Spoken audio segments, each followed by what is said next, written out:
When we hear the word home, most of us picture something familiar. A modest house with a roof, walls, and maybe a few cozy rooms. But for some people, the idea of home pushes the boundaries of imagination. From cliffside dwellings to abandoned sewer tunnels, there are places so bizarre, so extreme, that it's hard to believe anyone could survive there, let alone choose to live there. In this video, we're diving into the 15 strangest places where people actually live. Number 15. The Temple in the Sky on Mount Fanjing. Imagine dragging yourself up more than 8,000 unforgiving steps, your legs burning, lungs gasping, all to reach a temple that seems suspended between heaven and earth. But this isn't just any temple. This is Red Cloud's golden peak, perched atop China's Mount Fanjing in the wild Wuling Mountains. What makes it truly mind-blowing isn't just its altitude or spiritual aura. It's the impossible question no one has yet answered. How did anyone build this place?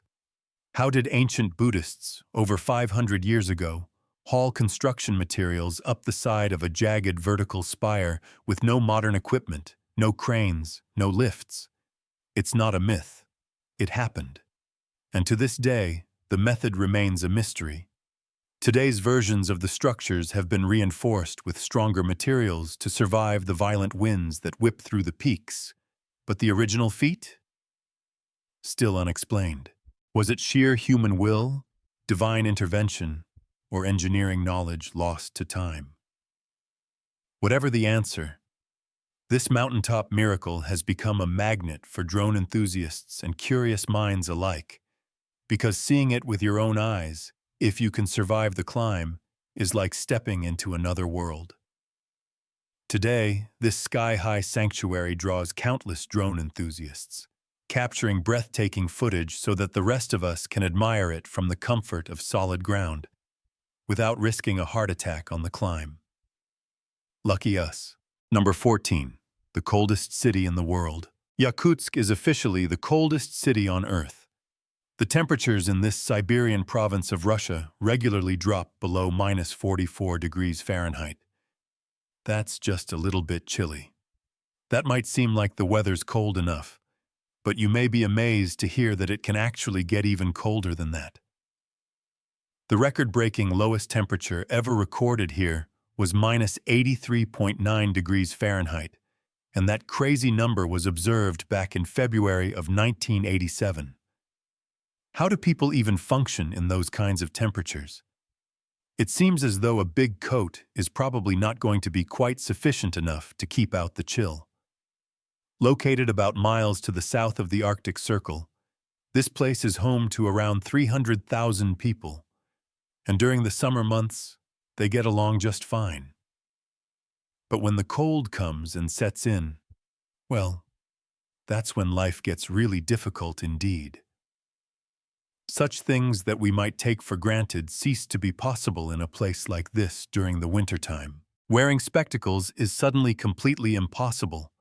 They would simply freeze to your face. Driving? Well, that's another tricky issue. Cars have to run constantly for 24 hours a day and 7 days a week, because if they stop, there's no way on earth you're going to get them started again until the weather improves. And if you want to buy milk, well then it comes as solid as a frozen block. When you add to these basic difficulties the fact that in the winter it's only daytime for about 4 hours a day, and then in summer it stays light for 21 hours a day, that's when things get even more confusing.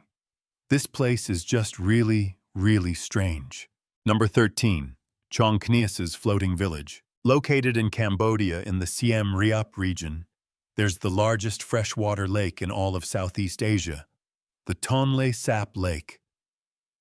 This place is not only home to a whole heap of fish, but it's also a place that many people call home, and not just around the outside of it like you might imagine. In fact, and this is a tiny bit crazy sounding, there are apparently over 1 million people living on this lake, the majority of whom live in houseboats on the surface of the water. The reason for this really comes down to the lake itself. It's such a rich source of fish, with over 200 different species living in there. The lake is actually one of the richest fishing grounds in all of the world. There are actually many different smaller pockets of inhabited areas on the lake. These are then essentially easily recognizable as separate villages. One such village is called Chong Kneas, and it's home to some 1,000 families who live and work on the lake. The trouble is that these people are exploited by the tourist industry that seems to send tours to stare at them and has some distinctly unethical practices. These tours do not really show any consideration or indeed engage in any beneficial interactions for the local communities, despite the fact that they're cashing in on their way of life. But yes, people do actually live here, that much is true. Number 12. Hanging Temple of Hengshan. The Hanging Temple is one of the most popular tourist attractions of the area around Daitang in Jiangxi Province, China, and this is certainly a place that is unusual, even if it isn't technically found in the woods. The 1,500-year-old temple has been constructed 246 feet above the ground, which presumably adds a sense of excitement to the daily ritual of worship in this place. Or it would, if that was what it was really all about anymore. These days, the temple is a site of historic significance, but it's also primarily a tourism hotspot on account of the weird idea of a building just hanging off the side of a cliff. The temple itself is the only existing place in all of China which has a combination of three of the Chinese traditional philosophies, those being Taoism, Buddhism, and Confucianism. Although it looks as though it just hangs there, the structure is fixed to the cliff with huge oak beams that are attached in holes that have been chiseled into the rock, so it's probably kind of safe. Even so, I wouldn't practice your jumping up and down while visiting. It's been there for 1.5 millennia after all. Before we go on, like this video, smash the subscribe button and click the notification bell right now, or this centipede will crawl on your face when you're sleeping. Now it's time for the sweet topic. Let's chat about Magingo Island. This place is like no other. It's one of the strangest places anyone's ever seen.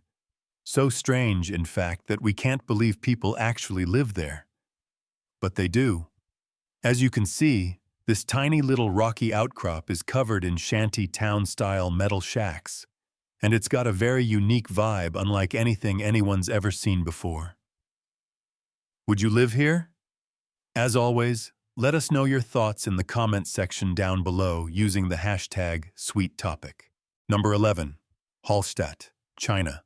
Although Hallstatt is one of Austria's most picturesque villages, this particular Hallstatt is actually to be found in China. That's right. It's actually an exact replica of the ancient European village, which has been completely reconstructed in China's Guangdong province. This is completely bizarre, but it does take all sorts now, doesn't it? So how exactly does an obscure Austrian town find itself being recreated on the other side of the planet? Well, actually, China has a little bit of a habit of doing this kind of thing. There are some architects and town planning people in China who seem to have a bit of a penchant for recreating famous, and also not so famous, landmarks in different locations across the country. There are, in fact, full-scale replicas of such famous sites as the Sphinx and the Eiffel Tower, all the way through to the Venetian canals, and apparently Austrian villages as well. The UNESCO World Heritage Site of Hallstatt in Austria has been standing in its original location for hundreds of years.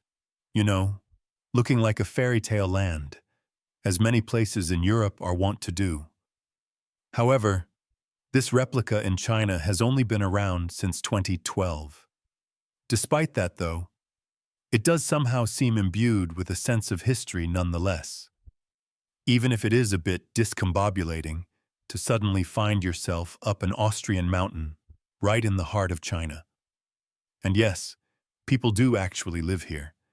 The idea was to sell the properties in this new Hallstatt to wealthy Chinese people who were unable to get a hold of property in the original Austrian town. But what do you think about all of this strangeness? What famous places would you like to see recreated in your town? Let's have a natter about such nonsense in the comments down below, shall we? Number 10. The cliff-built white village of Setenil de las Bodegas. Hidden in the sun-drenched heart of Andalusia in southern Spain lies a village unlike any other. Setenil de las Bodegas, a place that looks like a Mediterranean postcard but holds a geological twist that defies logic. From a distance, it resembles other pueblos blancos, or white villages, where all the buildings are coated in pristine white paint to reflect the scorching sun. But get closer, and you'll realize this town has something no other has. Its homes are carved directly into the cliffs, with massive rocks forming natural roofs that lean over narrow cobbled streets. These rock overhangs don't just create a surreal, almost fantasy-like atmosphere. They act as nature's air conditioning, shielding the homes from Andalusia's unforgiving summer heat. The stone keeps interiors cool and stable year-round, without modern systems, blending primitive design with functional genius. Locals still live in these cave-like dwellings, though the rising tide of tourism has transformed much of the town into a buzzing hotspot. While its authenticity may be diluted by souvenir shops and cafes, the engineering behind this village remains nothing short of miraculous, leaving visitors to wonder just how people centuries ago managed to chisel homes out of solid rock and tame the mountain into a place worth calling home. Number 9. The Forgotten Children beneath Bucharest. Beneath the bustling streets of Romania's capital, Bucharest, lies a hidden, heartbreaking world few dare to acknowledge. An underground labyrinth of tunnels where over 1,000 people, many of them children, have made the sewers their home. This isn't some urban legend or dystopian fiction.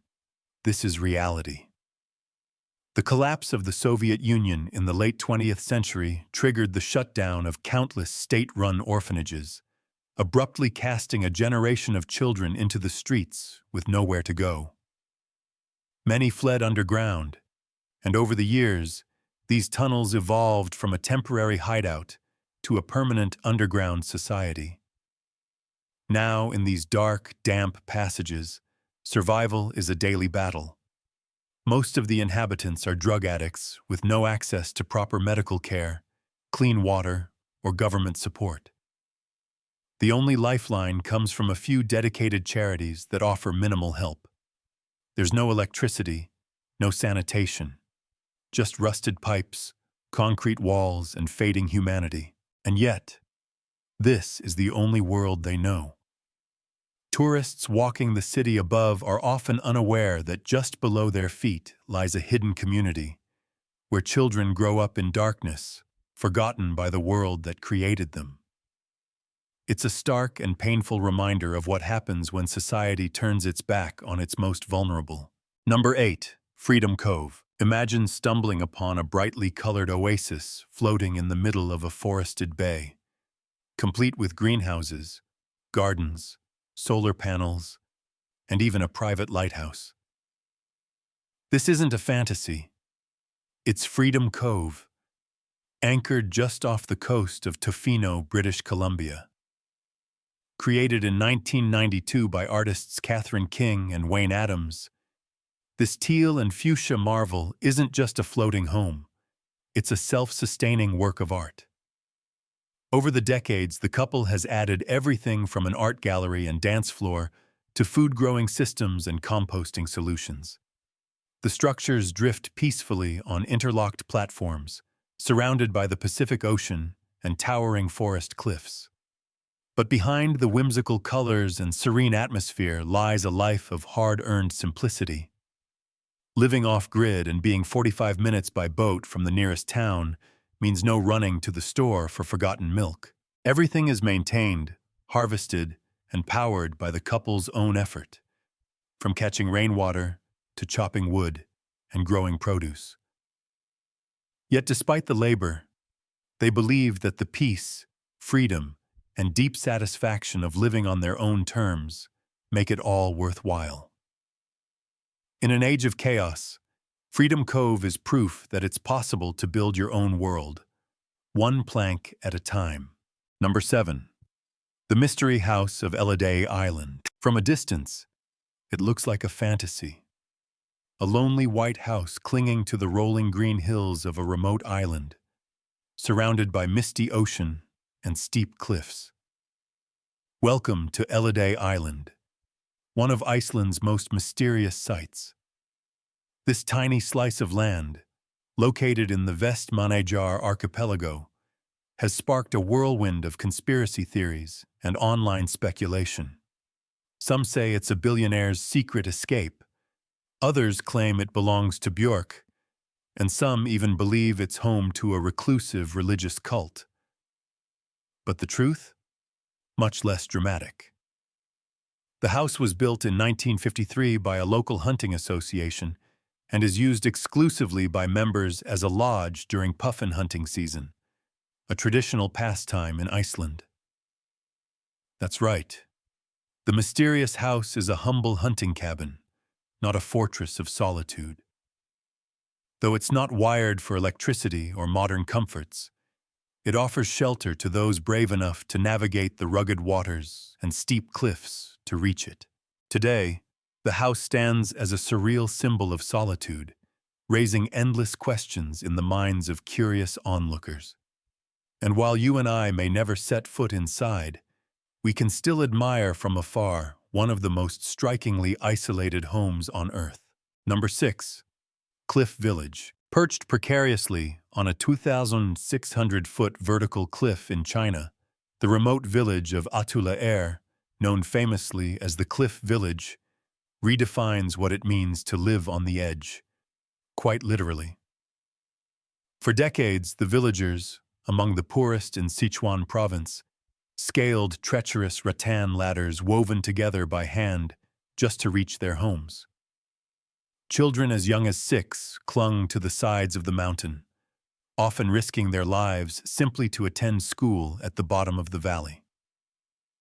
The world took notice when photos of the villagers climbing these death-defying ladders went viral in 2016. Shocked by the images, the Chinese government stepped in, allocating nearly USD 150,000 to replace the fragile rope system with a new steel ladder infrastructure comprising 2,556 steps. The improvement was a lifeline, though one still requiring nerves of steel. Today, while the steel ladders are significantly safer, the ascent remains grueling, almost 2 miles of vertical steps hugging a cliff face. Ironically, the very danger that once kept people away now attracts thrill-seeking tourists and influencers wielding selfie sticks, all hoping to capture a moment in one of the most perilously beautiful places on Earth. But for the locals, it's not an adventure. It's home. Just imagine getting halfway down and realizing you left your phone charger at the top. Number 5. Drina River House. Floating serenely in the center of Serbia's Drina River, this storybook cabin appears almost too magical to be real. The Drina River House is perched atop a solitary rock no wider than the house itself, and its origin is as poetic as its image. In 1968, a group of young swimmers sought refuge from the sun on the jagged rock, but found the surface too sharp to rest on. So they dragged over planks of wood for comfort, then more, and eventually a shelter took shape. What began as a makeshift hideaway evolved into a bold architectural experiment. But the Drina River had other plans. The wild and unforgiving current destroyed the structure time and time again, 6 times in fact. Yet each time the river wiped it out, someone rebuilt it, stronger and more determined than before. Over the decades, the tiny house has stood as a symbol of resilience, creativity, and stubborn defiance against nature, transporting materials via kayak, battling floodwaters, and enduring seasonal storms, all for a cabin on a rock. now photographed and admired around the world. The Drina River House isn't just a marvel of persistence. It's proof that a little human determination can leave a big imprint, even in the middle of a river. Number 4. Al-Hajara, Yemen. This is a small town in Yemen which looks unlike anywhere else in the world. It's beautiful and it's ancient, and it has an important place in the history of Yemen itself. The village was built in the 12th century and was to be an important fortification during the occupation of Yemen by the Ottoman Empire. The huge fortified multi-story homes were built into the mountainsides, close together, and with no windows in the lower parts of the building. All of these features were designed to offer the structures, along with their inhabitants, protection from invaders. The fact that this place is still standing firm today is testament to the strength of those ancient fortifications and the principles of protection that they used when the village was first designed and built, from the rocks hewn from the very mountains in which they still hold strong. Number 3. The Meteora Monasteries. Throughout the ancient past, it does seem as though monasteries are often built on the most awkward and high up of places that anyone could possibly find. These monasteries in Greece, well, they're no exception to the rule. The Meteora monasteries were built many centuries ago on top of these gigantic rocks, with epic views of the sea and landscape all around. The word meteora means to be suspended in the air, which seems apt for these extraordinary places. There are 6 monasteries active today, and a small number of monks or nuns who live in them. The Meteora monasteries were granted UNESCO World Heritage Site status in 1988, and they're still places that are often on top of tourism lists to visit while in Greece. These perched holy places are also having a little bit of a revival, all on account of all the drone cameras that are flying about all over the place, and they certainly are perfect subjects for all these epic sweeping camera angles. Now, aren't they? Number 2. Casa do Penedo, Portugal. Now this one is perhaps one of the weirdest and lumpiest sorts of homes that I've ever laid eyes on. The Casa do Penedo in the north of Portugal is built between 4 enormous stones from the area, and although the house part of the structure was only built in 1972, the whole thing has a kind of prehistoric feel, on account of all the colossal rocks and organic, wonky shapes of the structure in between. The building is quite rudimentary inside, although it's not uncomfortable, but there's no electricity in the place at all. The trouble with being such a strange and interesting-looking building like this one is that tourists will just keep appearing to poke around, thus rendering null and void the relaxing and peaceful elements of such a retreat. The owners were so frequently disturbed by such curious intruders that they were actually forced to move. So nowadays, the place is all about the tourism and actually contains a small museum which is full of memorabilia and photographs of all the incredible landscapes of the area through history. Unfortunately, though, like many isolated places, this one has become a victim of vandalism over the years. But it has had a few upgrades in order to protect it from further damage, and now features railings and even bulletproof glass to protect it from the worst that might be thrown at it. Number 1. Sealand. There is an offshore platform in the North Sea that's located about 7.5 miles off the coast of Suffolk. Back in 1967, this unusual spot would be declared to be the Principality of Sealand by a man named Paddy Roy Bates. The micronation is actually not officially recognized as such, but has nonetheless been occupied by the family and associates of Bates ever since. Before it became the unofficial nation of Sealand, this platform was built by the British during the Second World War. It would later then be taken over by pirate radio broadcasters, all before being seized by Bates in 1967. There was an occasion in 1978 when mercenaries invaded the micronation, but Bates was somehow able to repel the attack. This place is not officially recognized as a sovereign state and actually sits within British territorial waters. But it all does seem rather exciting And a lot like playing forts on a really big scale, doesn't it? I can't really imagine it's a terribly practical spot for access to the shops, though. And it's probably going to be a little bit tricky to sell on the basis of its distinct lack of curb appeal. We've just traveled across the globe, not through tourist hotspots, but through some of the most unusual places people actually call home. Each one a testament to human resilience, creativity, and the diverse ways life adapts to its environment. From cliffside temples to floating villages, from underground dwellings to remote sea forts, these homes tell stories of culture, survival, and identity. Now it's your turn. If you had to spend a week living in one of these extraordinary places, which one would you choose? Share your thoughts in the comments below. And if you enjoyed this journey, don't forget to subscribe, hit the notification bell, and share this video with someone who loves exploring the world in all its strange and beautiful forms. This adventure is far from over. There's a lot more waiting just around the corner.